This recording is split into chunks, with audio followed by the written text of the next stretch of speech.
Alright, guys,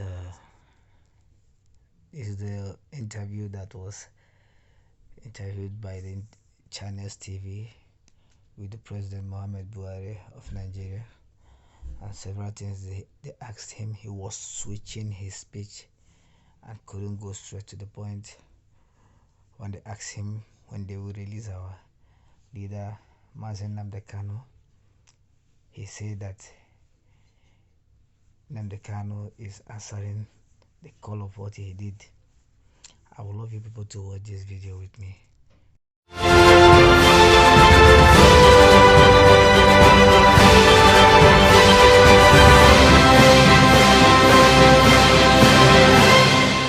Hello and welcome to this very special program, an exclusive interview with President Muhammadu Buhari. I'm Sean Kimbaloye. And I'm Maokpe Ogun Yusuf. President Muhammadu Buhari's taciturn reputation is no secret, and so the interview was a rare one. The president's preference for communication with his people, we had been told, was not through interviews. And in almost 7 years of an 8-year presidency, one could count on one hand how many sit-downs he's had. So what a pleasant surprise we had when we were informed that our request for an interview with the president had been granted. The only conditions, we had to send the questions beforehand, and we had 40 minutes, a generous increment from an earlier 30. Nevertheless, we were determined to make the most of it.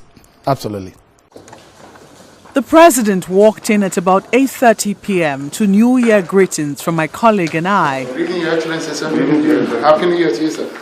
Same to you, reluctantly. And after settling in, we get right to it. In his New Year Day statement to Nigerians, President Buhari had said security remained on the front burner, and that is precisely where we start. Your New Year speech. And in that speech, you told Nigerians, you said, and I quote, "The persistent insecurity in certain parts of the country may have threatened or unravel the incremental gains achieved." Did you envisage the enormity of the task when you promised to tackle insecurity as President and Commander-in-Chief of our country? Well, I think you can recall that when I was campaigning, right, 2015, there were 3 fundamental issues: security, economy, and fighting corruption. And for Nigerians to be fair to this administration is to try and find out, from the time we won the election in 2015 to now, in the 3 promises we made: improving security, improving the economy, and trying to fight corruption. Well, securing the country in the northeast, if you ask anybody from Borno State, from Yobe State, from Adamawa State, there were a number of local governments, about 18, that were in the hands of Boko Haram. None of any local government now is strictly in the hands of Boko Haram or ISWAP. So, in that respect, we have done something. In the economy, don't forget, and I challenge so many people to go and check with the central bank or NNPC, the production from 1999 to 2014 was 2.1 million barrels a day, average production, at the average cost of $100 American per barrel. When we came, somehow the militants were unleashed in the south-south. Production went down to 500,000 barrels a day. And I think by some fabulous coincidence, the price again collapsed to about $37 per barrel. But look at what we did within the time frame and the resources available to us relative to the government we inherited from. Well, the economy and security are two very pressing areas, Mr. President, and I'm sure that over and over again we'll keep going there. You talked about how the militants were unleashed. Some people will say that President Erdogan also faced that crisis when he ascended, when he became president, and that was one of the reasons why he had to, come up with the amnesty program. But I'll take you back again to security. You've spoken about the progress we've made in the Northeast, and that is true. The camps are being emptied. The Northwest continues to be of concern, where we see bandits, unleashed in many parts of the Northwest, sometimes getting to the North Central of the country. Would you say that we understand fully the problems we're currently facing in terms of security in the Northwest? In the Northwest, it's the same people, the same culture, stealing each other's animals, killing each other, burning villages. So I think the only language they understand, we discuss it thoroughly with the law enforcement agencies, the service chiefs, the Inspector General of Police, is to go after, the terrorists. We label them terrorists, and we are going to deal with them with such.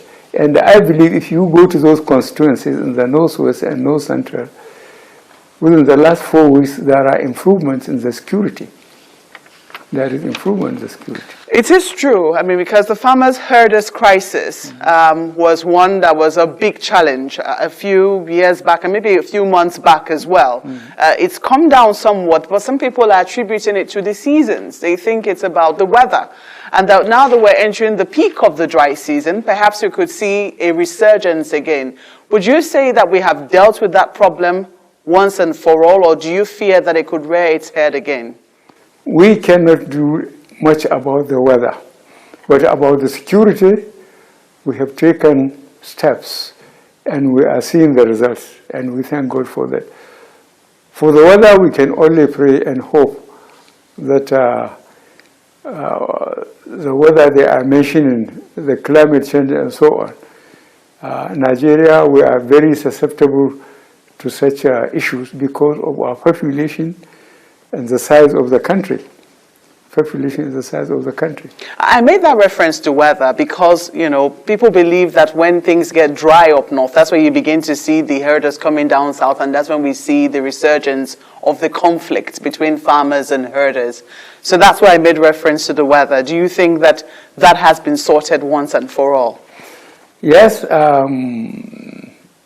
The ministers of agriculture from Audu Obe to Mahmoud now, one of the issues I discussed with them personally is to go and get the gazettes of First Republic, especially from the northern states. There are cattle routes and grazing grounds. And the cattle rearers are confined to those areas. Those that go outside that one are arrested, and farmers are encouraged to come and lay their claims. If they don't have the money, their cattle were sold, and the farmers are settled. So we said we have to go back to the system again to try and make sure that we prepare the grazing areas, ash dams, windmills, even veterinary departments, so that the herders don't stray into people's farms and into the towns and so on. So really, we are working on that. The back and forth on issues of security continued. The focus for us was to highlight the solutions on how to bring an end to the killings. The concern here, Mr. President, is finding a lasting solution. What in your mind do you think can help bring a lasting solution to these issues, herder crises and the issues of banditry? There is a problem of culture. And problem of culture, you have to study it to understand it. The life of normal herders, the ones with a lot of kids, they depend entirely on them. They sell the milk, they sell the animals to pay tax and so on, and buy, say, sugar or salt or something. Is their entire way of life.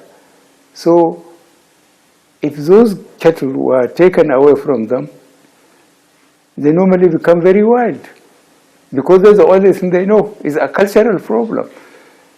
And the way we do it starts from bottom upwards. The leadership to make sure that the grazing areas and the water points are secure to them. That they don't have to go through some people's farm to go to the water points. Once, say, you have got 50 cows, after eating grass, they will just head where to drink. If a governor, for example, suggested that we need to bomb these bandits in their forest, are you looking in that option, a full military assault on them? Because what is on the minds of an average person in the Northwest is to see a situation where these bandits are taking out totally the kidnapping, the killings of innocent Nigerians in that region. Well, I told you what we have done. We met at least 4 times with the service chiefs and other law enforcement agencies. Each meeting taking at least 4 hours. We have discussed thoroughly what to do with the situation. Luckily, I have a military background from the civil war to now. So we discuss on what we understand, and we try to secure and make it safe for the leadership at communities level. Because it's very important, the best intelligence, you get it from the local leadership, because they know who is who in their areas of responsibilities. You have to talk to them, but you must make sure they are safe, because the bandits, or whatever you call them, they can be a source of insecurity to them or to their members of the family, and we are very conscious of that. But I ask you to please try and check within the last 6 weeks, and so there is an improvement in the Northwest and North Central. I probably want us to move, because of our time, to some other areas that are also very important. But, Mr. President, I'd like you to please answer to the concerns of those who have the belief that policing or security issues are majorly local. And we've seen state governments and regional governments also thinking in that direction. In the Southwest, they're talking about Moteton. In the Southeast, they're talking about Ebubeagụ. And a lot of people are thinking about reformation of the police system, state policing. Do you think this is a possible solution to the insecurity in Nigeria? Well, you see, the role of traditional rulers must not be undermined,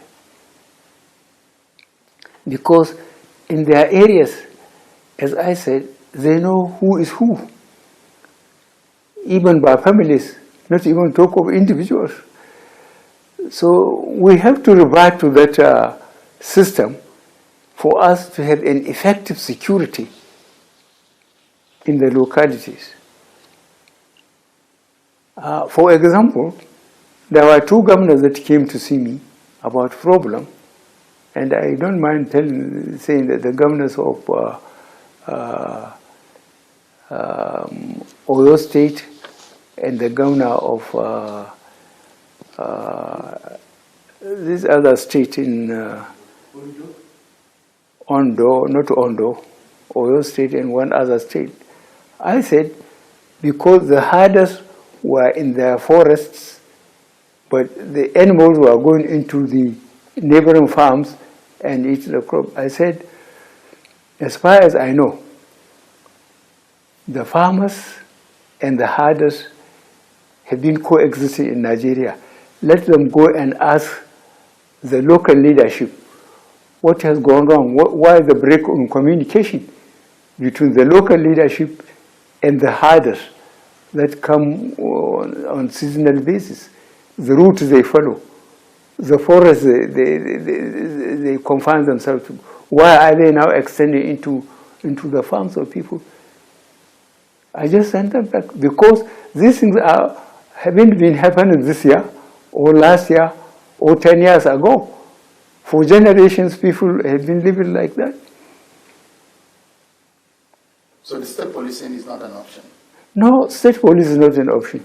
Now, find out now the relationship between local government and the governors. Are they getting, at the third tier of government, are they getting what they are supposed to get constitutionally? Are they getting it? Try and see those people from local government that have confidence in you to tell you the truth, the fighting between local government and the governors. I think it's fair for us to go into the economy. It is indeed, Seun. Let's, Mr. President, you know, you performed a few activities. Well, a lot of people thought you're going to be winding down for the holidays. And we're thinking that perhaps the budget might not be signed again. Maybe we'll have to wait till January, especially because of the implementation of the the signing of the Electoral Act, which was sent back to the National Assembly, non-assented to. We thought that that was not going to happen, but there was a surprise package. You signed the 2022 budget into law, but you had very strong reservations about it. And you did not mince words in saying how you felt about that. I mean, provisions for as many as 10,733 projects were reduced, while 6,576 new projects were introduced into the budget by the National Assembly. Those are some of the things that some of the objections which you raised. Do you fear that the budget might not be able to achieve its purpose? No, not at all. My confidence that we can successfully implement the budget was because in both houses our party is leading. It's APC party, and the leadership. Look at the Senate President. He was in the House of Representatives, I think, 2 times or 3 times. Before he went to the Senate, he read for PhD. Look at Femi Fajamila. I was watching on the television when he was an ordinary member. He was always on his feet, fighting for the party and the system we believed in. So really, I consider myself lucky. My party, under competent leadership, are both leading in the Senate and the House of Representatives. That's why you don't hear much about me. I allow them to do all the things because I can't go against my party, and I can't go against people I have absolute confidence in. I know they are doing their best. So you do not think that the objections which you have raised is going to raise any friction between the executive arm and the legislature? No, it wouldn't. The legislature is amazing me. If you could recall, about 60% of them didn't come back. Can't they think of what is happening in their constituencies? We have so much support in their constituencies. Their predecessors made the mistake and they haven't come back. They have lost their jobs. And maybe they have lost their names. So they have to be very careful. Indeed. Maybe that's why they're asking for direct primaries, which you have told them roundly you're not going to support. No, I'm not going to support. Personally, I don't support direct primaries because I want people to be given a choice. You can't give them one option and you think that you are being democratic. Let them have the three options. The 3 options. I thought there were only 2, direct and indirect. No, there is a consensus. Consensus. There are 3 options. Which is your favorite? Because you, as president, when you were coming at the very first time as the presidential candidate of the APC, direct primaries was what your party went with. Why are you now saying that, there has to be 3 options when you know that that's perhaps the one that would have favored you the most at the time when you were coming in, the fairest option, so to speak? I would expect you to have asked me, how did we overthrow the PDP? And that explanation would have come with your answer. You remember, if you recall, ACN, ABGA, ANPP, CPC, and another party, we came together. PDP was so overconfident that they thought they would rule Nigeria up to the end of time. But the opposition, we came together, we overthrew them. They overthrew them because you were able to emerge as the presidential candidate of your party. And that was because of direct primaries. No, not as a result of direct. It's as a result of the opposition coming together and fighting the sitting party, the PDP. It's because we agreed to come together. As I told you, four or five parties. Mr. President, do you think that you would have had a fighting chance if your party at that time had adopted indirect primaries? Whichever we look at it, the fact that we came together is what gave us the success we had. If we didn't come together, the four or five parties wouldn't have defeated the PDP. And they thought we would never, as opposition, get together. And that was the mistake they made. That's why they lost. I was going to say, Mr. President, should the National Assembly come back with the bill and they edit out what you don't like, would you still sign it? I don't think I told them what I don't like. All I said, there should be options. We must not insist that it has to be direct. It should be consensus and indirect. So if they do that, would you sign it? Yes, I will. I will sign. All I would like is that there should be options. You can't dictate to people, and you said you are doing democracy. Allow them, other options, so that they can make a choice. A constituency can come together. They say, okay, we pick Mr. A. Let me take you back to the issue of the economy. And I would like to know, Your Excellency, what kind of economy do you think you want to bequeath to Nigerians? Well, the economy is free economy. And what is free economy?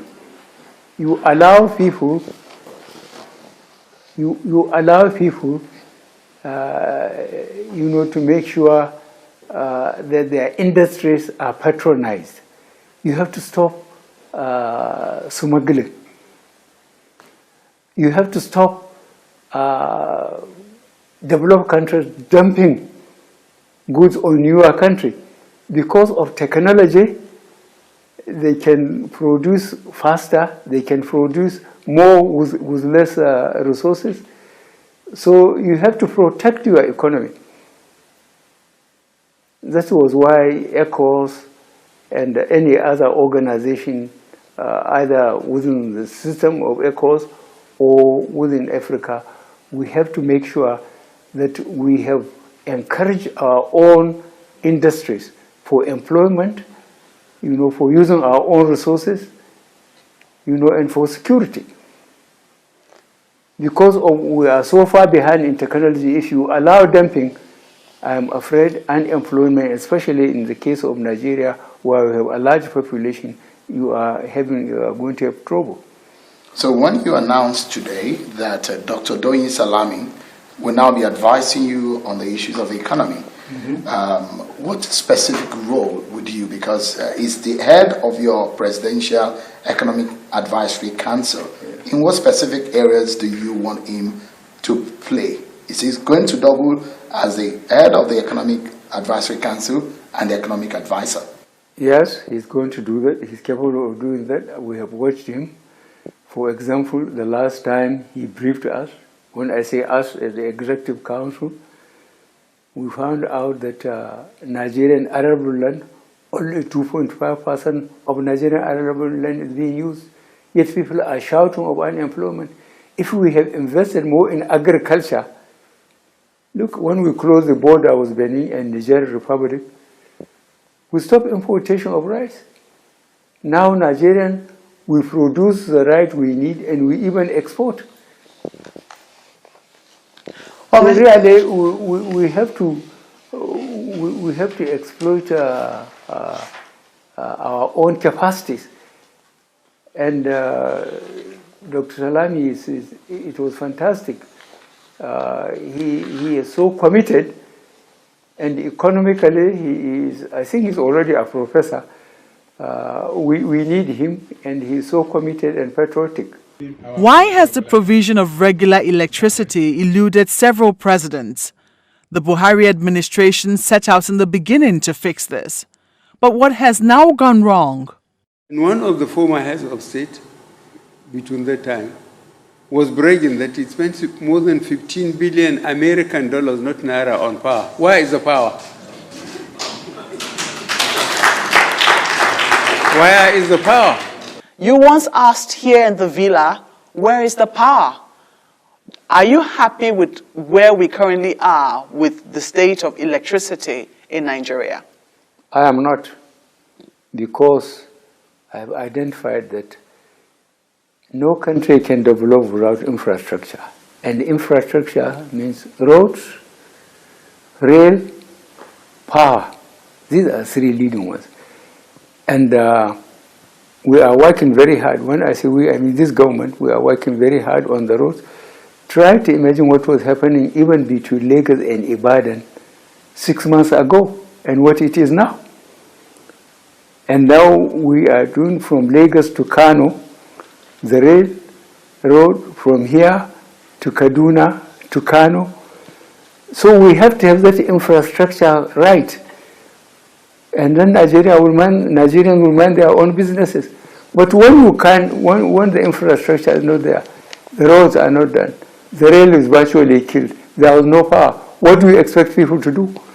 Mr. President, in all honesty, there's been some work which we can see in roads and rails, but power is a big question.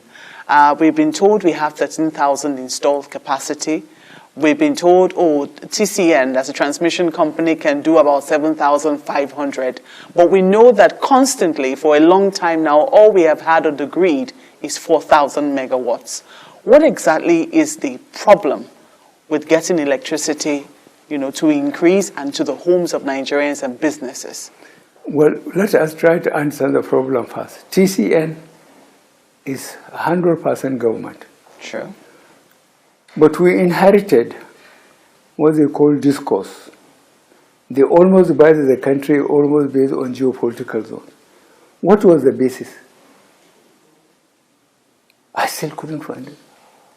The people that own them, who are they?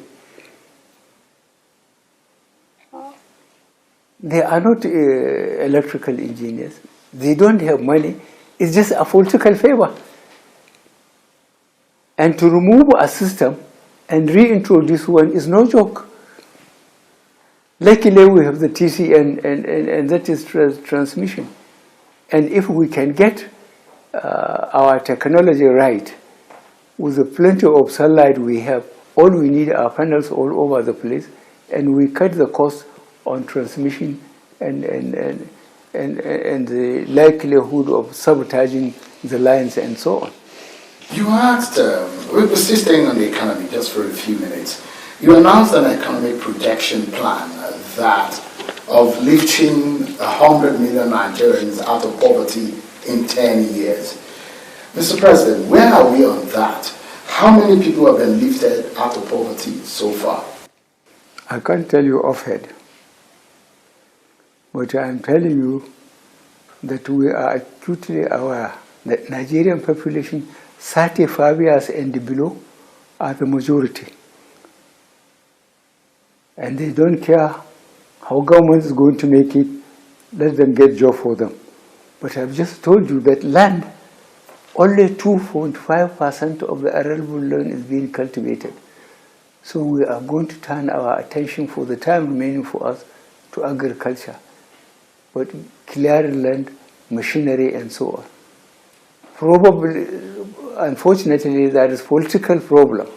In the south, there is problem of land ownership. Very serious one. It's based on families and the ruling classes and so on. But luckily, mostly in the north, all land belongs to government. So government can take areas and so on. So I think for the time remaining for us, for the 17 months, we'll turn a lot to agriculture. But how are you doing on that plan of lifting millions of Nigerians? Because there is a target of just how many people you should be lifting every year. Are you on track, or there is a setback? We have a setback, and it's resource shortage, because we need to buy machinery. Machinery, tractors, clearing the land, dividing it, and encouraging people, giving them seeds.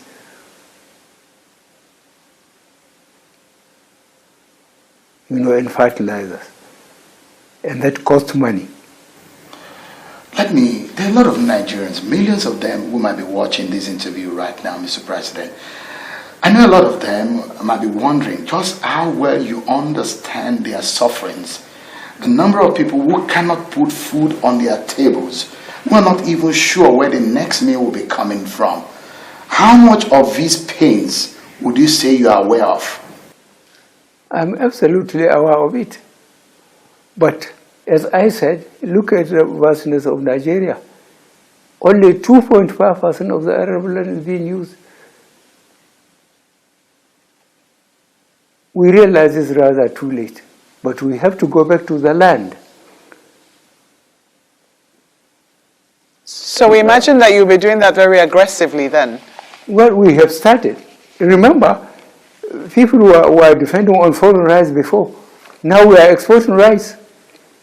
We have made some progress, The closing of the borders, 1,500 kilometers with Niger, and then the whole of Benin Republic for a couple of years, stopping importation of food. And Nigerians went back to the land, sufficient people went back to the land, and we are now adequately feeding ourselves. I think we made a lot of progress.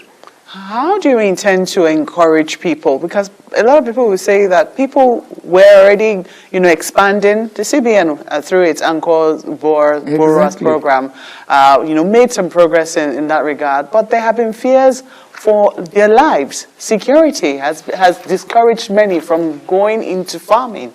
How do you intend to assure people that it will be okay for them to go back to the land? Well, as I said, we have so many meetings with the law enforcement agencies, and we are already being very hard on those criminals, and there is an improvement in the situation of security, especially in the Northwest, where I mentioned, in the Northwest. Will it be sustained? It has to be sustained, because if everybody rush to the cities, what can we do? People have to be encouraged to go back to the land. We just have to encourage people to go back to the land. And doing that is to get machinery, clear the lands, provide fertilizer and seedlings. I'd like to take you up on the issue of the Chinese loans. During the course of your administration, Mr. President, the country has taken a significant number of Chinese loans. And there is a possibility that we might be seeing the nation taking more to fix and build the much needed infrastructure in the country. There are fears, though, in many quarters with these loans that the nation Nigeria might be being plunged into a debt trap. Are we? Well, we take debt where it is necessary. I told you now of something that I'm sure you know, what it used to be between Lagos and Ibadan alone, not to go to the rest of the country. But we got the Chinese to help us in the rail, in the roads. How can we turn that down? If we had turned that down, maybe between Lagos and Ibadan now we have to walk.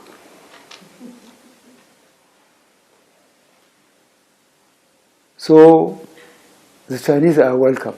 Anybody that is prepared to come and help us our infrastructure, I told you, the roads, the rail, and power will be welcome.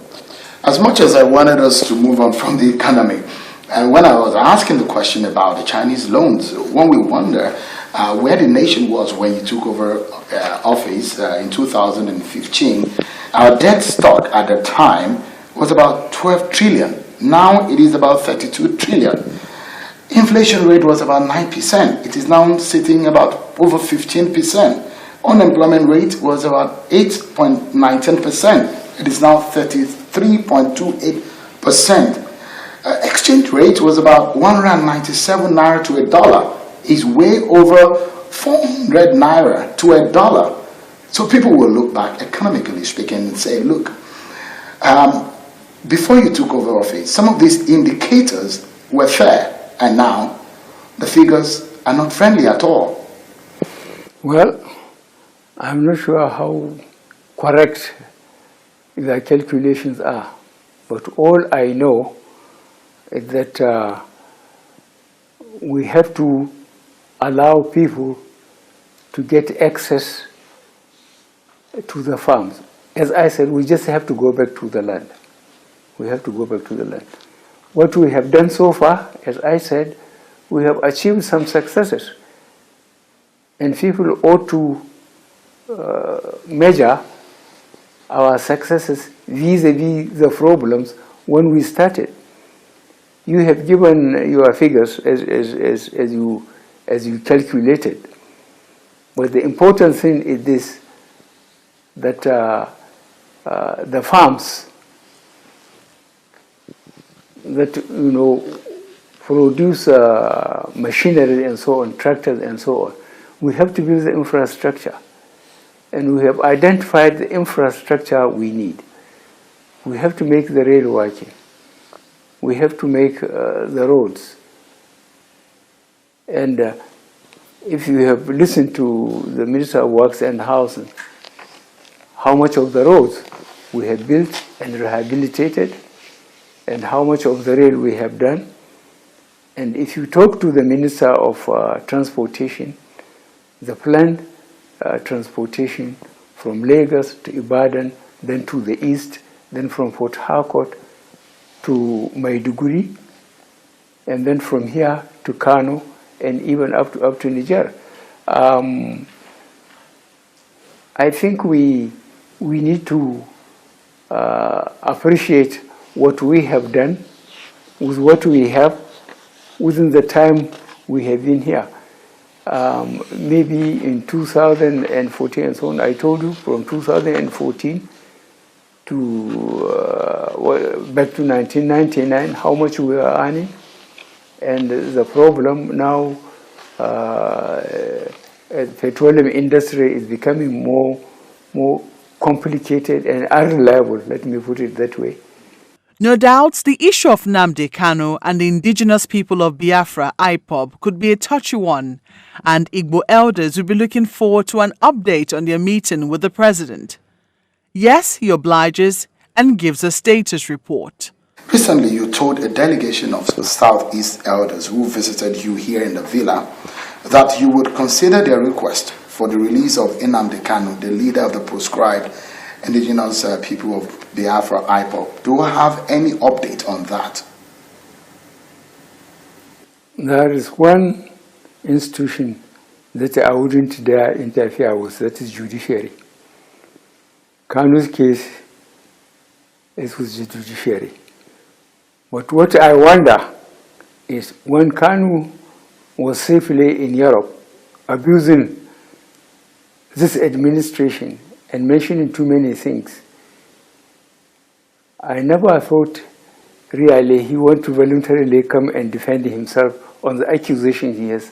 So we are giving him an opportunity to defend himself in our system, not to be abusing us from Europe, as if he was not a Nigerian. Let him come here with us and then criticize us here, and then Nigerians know that I don't interfere with the judiciary. Let him be listened to. So but those who are saying that he should be released, no, we cannot release him. No possibility of a political solution? No, there is a possibility of political solution. If people behave themselves, all well and good. But you can't go to a foreign country and keep on sending incorrect economic and security problem against your country, and thinking that you never have to account for what you have been doing. Let him account for what he has been doing. Mr. President, as we wind down now, I don't know, I think that sometimes you must sit and reflect about when you tried many times to be leader of this country and you succeeded on the 4th attempt. And I'm sure that you had your goals for this country when you ran for office, the many times you offered yourself. When you think and look at where Nigeria is and the way forward, do you fear for this country? Do you fear for our oneness and our unity? No, I don't. I don't, because, to be frank with you, from 15th January 1966, I have been in all the trouble in this country, including being in detention for more than 3 years. I think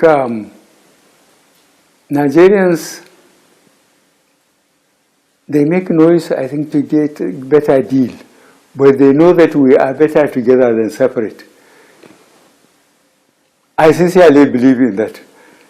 They just make noise so that they can get better deals. One conversation that has refused to exit national discourse in Nigeria is restructuring. True federalism is necessary at this juncture of our political and democratic evolution. Some will say the APC had it clearly written in their manifesto. But what does President Buhari think about it? But there are those who believe that if we continue at this rate, we might not last together for much longer, that we need to restructure to truly achieve our potential. Do you see that argument? Those who talk of restructuring, I want them to define what do they mean in their own concept of restructuring. Do they want more states? If they want, look at the map of Nigeria. At whose expense? I was having a problem with people from Southeast. They said they wanted each geopolitical zone about 6 states they want. I say, okay, go and look at the map and see how many of the existing states will contribute towards other states. That was the end I had about them. President. I mean, I'm just wondering, because of those who think that the federal government is too heavy, it's handling too many things. The states need more powers. They need to be able to unleash themselves. And that if we're able to empower the states and in turn empower the local governments, perhaps unemployment will not be at such a high level. Perhaps states will be a little more autonomous to handle a lot more things at their level. Do you consider that argument sometimes? I do, but I want to, you have just mentioned it now, try and find out the relationship between the local governments and the states. Clearly, we had overshot the time allotted, and it was time to go, but not before we snuck in some poses, single words or phrases to which we requested one-liners.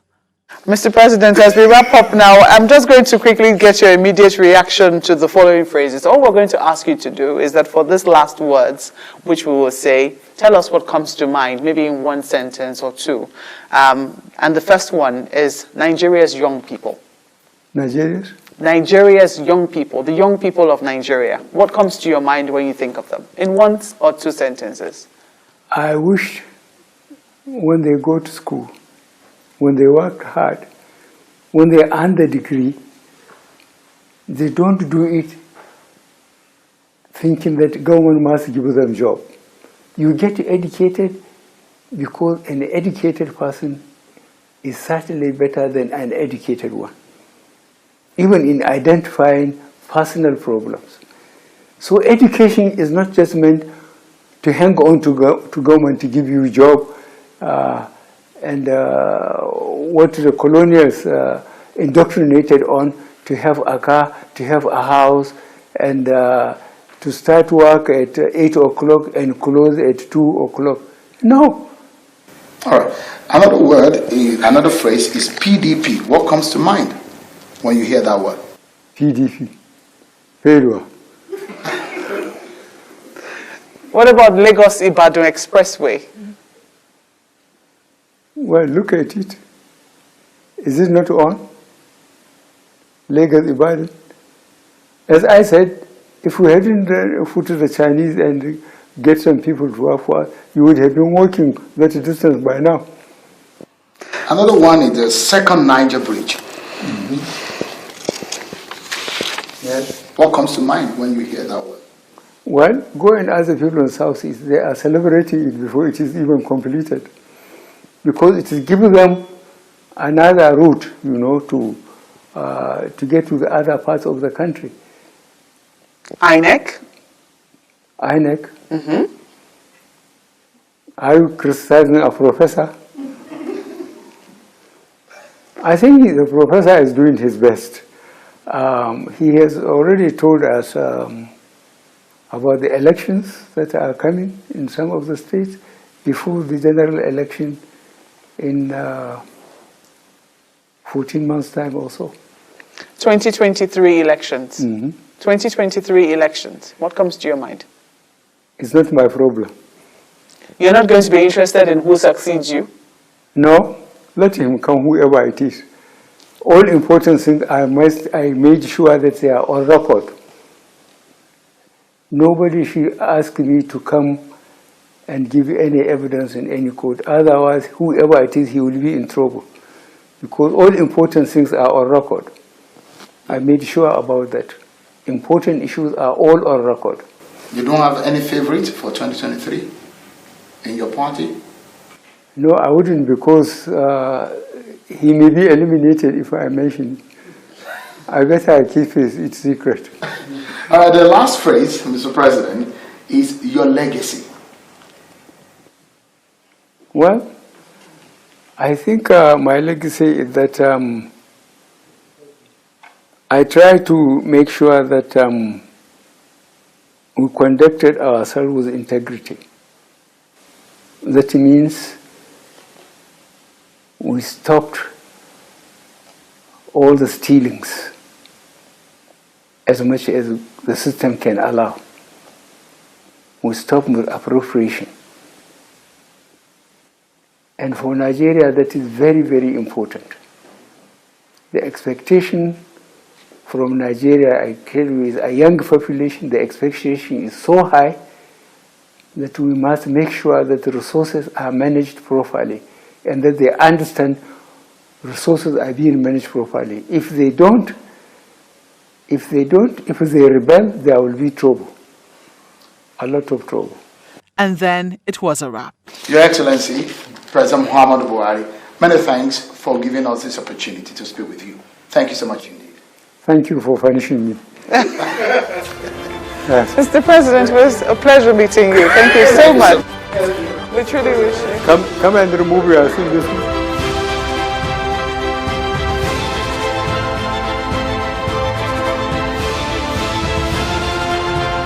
What a way to start the year, Maokwe.